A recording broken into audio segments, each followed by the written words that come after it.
If you only have part custody, can you make sole medical decisions and educational decisions for that matter regarding your kid? Well, my name is Goldman. I'm the director and founder of Goldman & Associates. Our firm has a primary focus on family law issues here in Michigan, and today we're continuing our video series designed to educate and inform the public, so please subscribe to our channel. You know, the decisions regarding education, regarding medical, those are decisions that are normally shared by the parties, especially in a situation where one person has part of the custody, the physical custody, but legal custody is shared. Can you make medical or educational decisions with only part of the custody?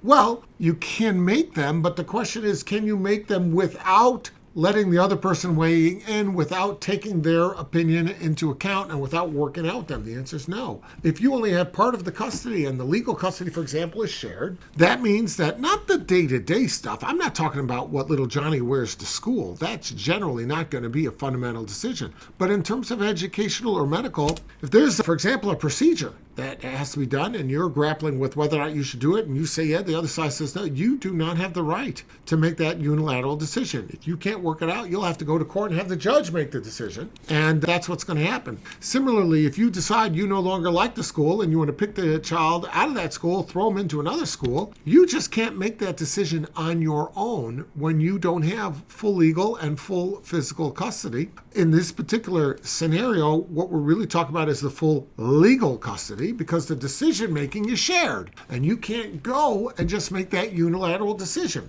Now, it could be that the decision that you want will be the decision ultimately endorsed by the court. But in a shared scenario, you're not going to be able to make those decisions unilaterally. You're going to have the other side weigh in. And if you can't get a consent for that procedure that you want the child to have, or if you can't agree on to vaccinate or not vaccinate or to do this or to do that, you know what? You're going to have to go file a motion and have the judge make the call, and maybe it'll work out the way you want anyway, but you still have to follow that procedure. If you have any questions about that, reach out and we'll be glad to help you out.